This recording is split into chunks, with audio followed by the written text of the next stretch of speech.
No one wants to talk about boys who've been sexually abused, but an expert says the secrecy and lack of help for boys is creating generations of violent men. One man broke his silence to Carmen Parahi.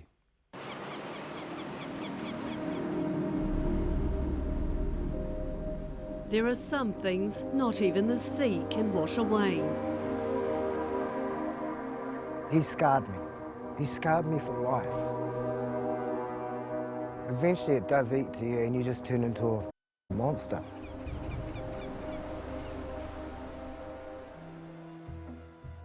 Being adopted and... Walking beside me is a 45-year-old man willing to overcome his intense fear to tell us his story. Used to hide under my bed, in my closet with clothes over me, because he'd come in all hours of the night and just take me from my bed when I was asleep. He says we can identify him, but we won't, because he's just started counselling and it's dredging up raw, cruel memories he's struggling to contain. And all I remember was waking up, seeing him, and then picking me up, taking me to his room, pulling my pyjama pants down, and by then I've gone back to sleep. He's starting to realise those hellish childhood experiences created a monster in him that got bigger and uglier as an adult. I think when the abuse and that started, that turned me into a nasty little boy. I'd do nothing but get into mischief, thieving, fighting. Got kept back a year at primary. I was dumb. But now I believe that the abuse and the shit that I went through was a big part. I lost my childhood. His Pākehā mother, unwed and pregnant to a Taranaki Māori man, gave him up at birth. They split up and he took off back up to Taranaki, and she couldn't take home a dark baby in those days. He was adopted by a migrant British family. Age of 6, just treated bad, sexual abuse, physical abuse. The old man used to knock me out.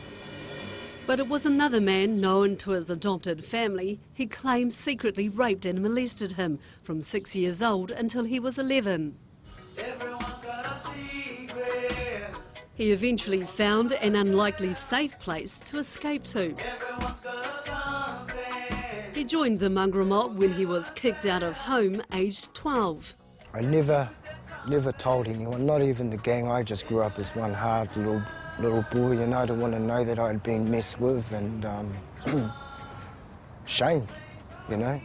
Carried that shame all my life. What memories I have is what's happened to me as a kid. And I live every day with them, you know. But now you're trying to get rid of those demons. I should have got rid of these demons a long time ago, because I don't have contact with my kids because of my lifestyle. I've had protection orders out on all of them. I have been violent and abusive. He says he hasn't sexually abused anyone or hit his children, but has hurt many others, including his children's mothers. Life sucked for me. Some part there I wanted to waste myself, because, you know, I was in a hole. Same hole, in and out of jail, you know, just, I wasn't going nowhere. Sadly, his story isn't unique. It's very difficult to estimate how many males have been sexually abused in New Zealand. There's very little research and there's nothing at all about Māori male victims. But what is known is a very high percentage of men who end up here in prison have been abused as children. Ken Clearwater was sexually abused when he was a boy. He now advocates for other victims. A lot of his work is in prisons, where he estimates 60 to 75% of inmates were violated in childhood. Why this place here is full of our angry young men is because they don't get an opportunity to learn about how they deal with their anger, and they've got every right to be angry, you know, and they've got every right to, and so what it does is they take it out on society who they feel's let them down, and people don't understand that. Ken believes New Zealand needs to get real about the impact sexual abuse has on boys.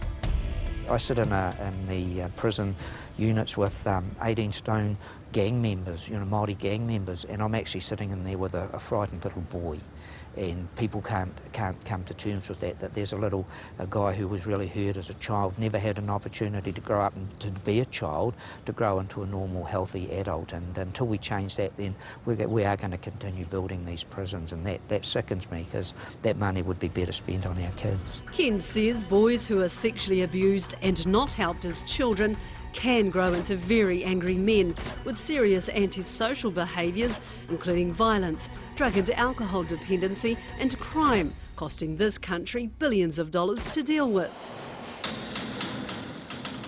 So all we hear is these nasty, horrible, angry men. Let's lock them up. Well, I say let's help them as children. And then the ones that are locked up that have been abused as children, let's make sure that the services are available. But there are very few services specifically for male victims. It's an indicator New Zealand continues to ignore sexual abuse. We don't like to accept it as a society. We don't want to see males as victims, and males don't want to see themselves as victims.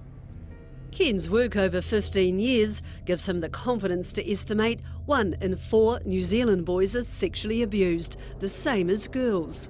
As a society, as sick it is, we've accepted that women and girls are victims of sexual abuse, and that's okay that they're victims, but it's not okay for males to be victims.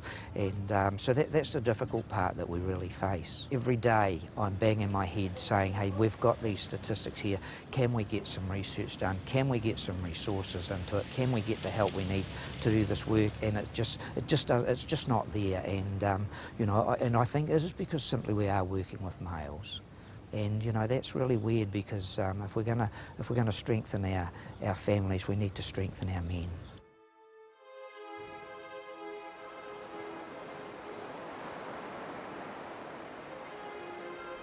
For this victim of sexual abuse, his dream is to rebuild the family he destroyed. Well, my first dream is to try and be a normal person so I can see my kids. It's practically what I live for now, is my kids, because I haven't been there and I want to be there.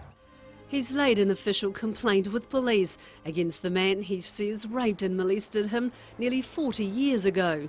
They're investigating his claims. He says if only he'd been able to tell someone what was going on when he was a kid, he wouldn't have suffered or hurt others the way he did.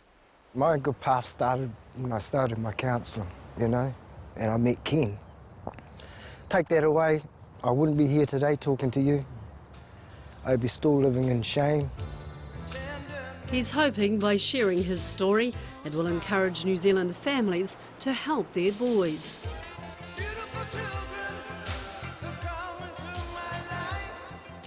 It's not a story that I like to talk about. It's always scared me, frightened me. Because what happened to me, I know now, it wasn't my fault. It was just a little boy. So I've got nothing to be ashamed and hide. It wasn't my doing. These are the feelings from our heart. I just wish it never had happened, Love and affection. Love for me and love for you. Nā, ki te pirangi āwhina koe, ki te pirangi rāne koe ki te whāki take tai tōkai, me waia whakapupuni atu koe kia 0508 Family. Ara kore rima kore rau, toru rau ono whā rima iwa. A tērā wiki ka kōrero mātou ki tētahi tangata raweke tamariki, ko te kaupapa me pēhea te tauārai atu i ngā tāngata pērā i āia kia haumaru ai ngā tamariki.